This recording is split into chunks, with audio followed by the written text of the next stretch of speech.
We're here to announce some great news for our veteran population. We take great pride in Jacksonville that we are a military-friendly city. 1 in 4 of us are either a veteran of our armed services or still serving. That's a good part of the reason why we have a new VA clinic coming online, and we recently cut ribbon on that state-of-the-art expansion of the Naval Hospital of Jacksonville. Today we gathered in that same spirit with the U.S. Secretary of Transportation Ray LaHood. The Secretary has traveled all the way to Jacksonville, Florida to make an announcement about transportation, specifically toward helping veterans and their families. Mr. Secretary, it's always good to see you.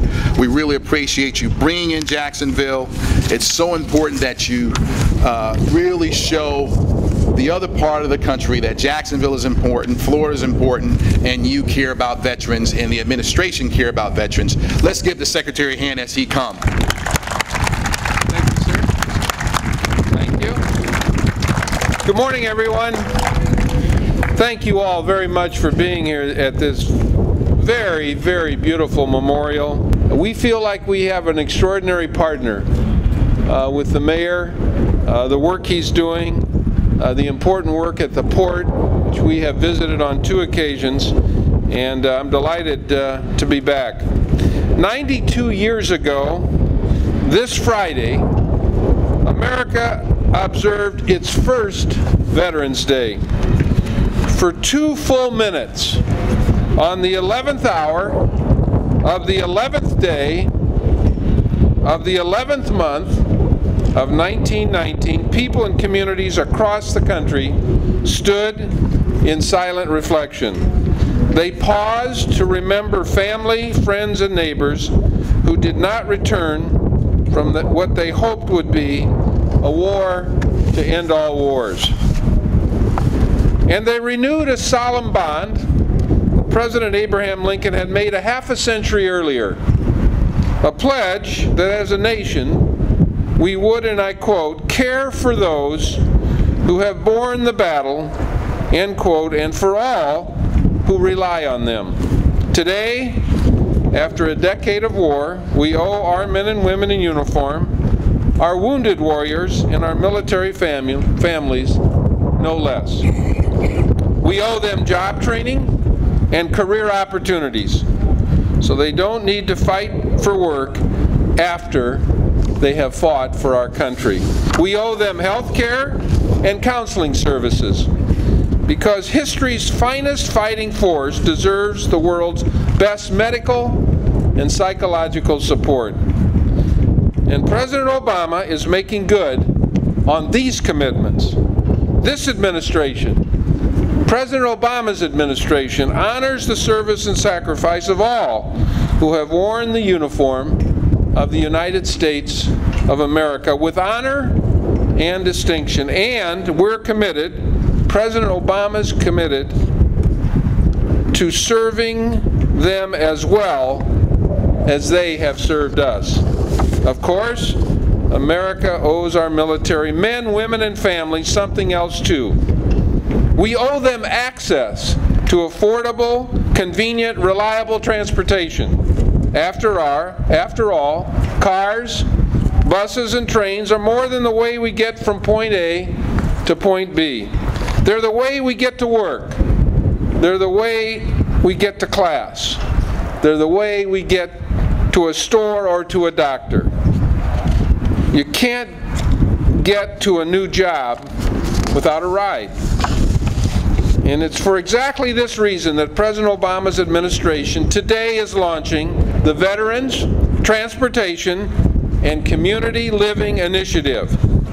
Today, President Obama's administration will award $1.2 million to the Jacksonville Transportation Authority so it can create a one-call, one-click transportation resource center. Thank you. And let me just say parenthetically, we're not in every city in America today.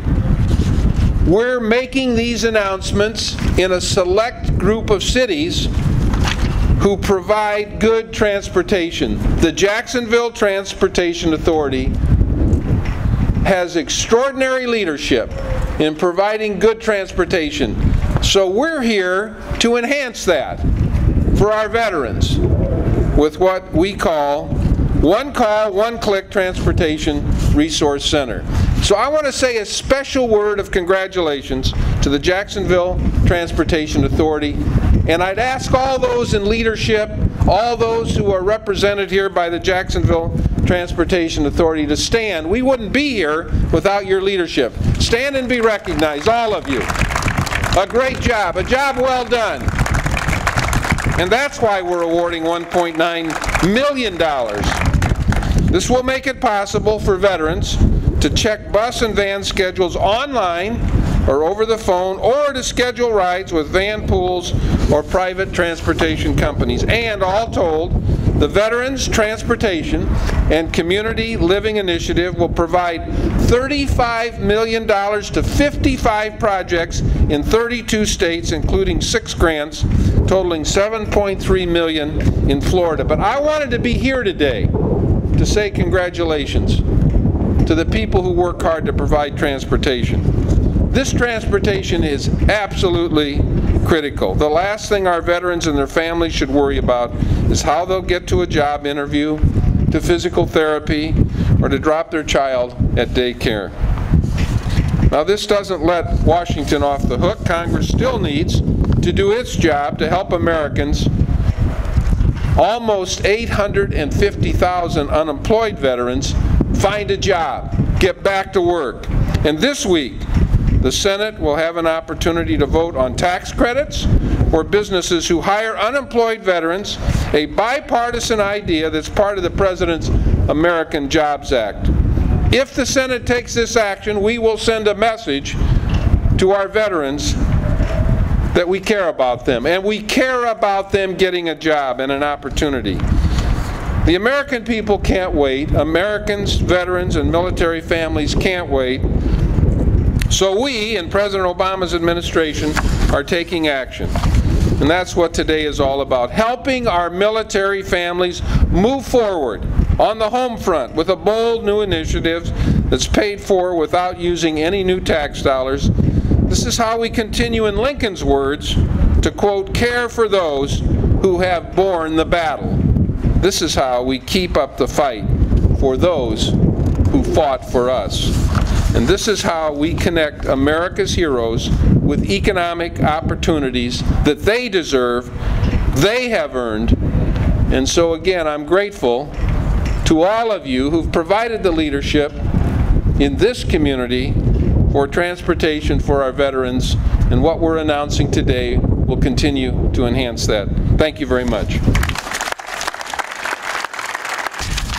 Wow, that's great, Mr. Secretary. This is remarkable news and great way to give back to a community that has given so much to us. Without the sacrifice of our brave military men and women, we would not enjoy the freedom we have today. This announcement shows that the federal government is paying attention to what we're doing in Jacksonville. The relationship we're forging with leaders like Secretary Ray LaHood, Secretary Shinsky from the Veterans Administration is helping to truly get things done for the people of our city. Jacksonville, home to NAS Jax, Naval Station Mayport, the Marines at Blunt Island, the Coast Guard, is an area shaped by its military presence. Our military presence carries a $12.2 billion annual economic impact. Jacksonville and the surrounding area of Northeast Florida for $14.1 billion economic impact. These are numbers that can draw big returns to benefit all of us today. Today's announcement is a great example that by helping our veterans have access to transportation, we're expanding opportunity for them to find work and get around our great city. This will also be important for those freshly returning home from conflict zones who want to get back to work and make sure that they can take care of their family. So we say to our veterans, we care about you, we love you, we believe in you, and we're going to do everything we can to make sure that you too continue to live the American dream. It is so important because after all, their work is truly at the highest level of public service. Mr. Secretary, I thank you again for your visit. We appreciate your leadership and your commitment and conviction for our veterans. Let's give them another hand.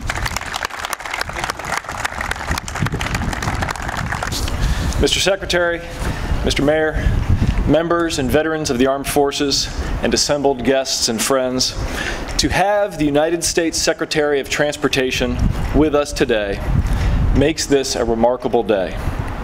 But Mr. Secretary, you have come again, I should say, to a remarkable place, and a place that is remarkably big. It's well known that Jacksonville is 747 square miles in physical size, but what surprises folks is that according to the 2010 census, our mayor, Mayor Alvin Brown, is the mayor of the 11th largest incorporated city in the United States. By the way, that is a larger population within incorporated city limits than San Francisco, Seattle, Boston, Denver, Atlanta, or Washington, D.C. In Jacksonville, we are big. And in terms of the way we live, we don't stop there. Because we may live in or around Jacksonville, but we work, rest, recreate, and find community in the counties of St. Johns, Clay, Nassau, and beyond, and we do it as if those places were no further than going down to our mailbox. And so, Mr. Secretary, the Jacksonville Transportation Authority is so pleased to be a recipient of this grant to establish a one-call transportation resource center that will benefit our veterans, the families they support, and the local agencies that exist to serve them.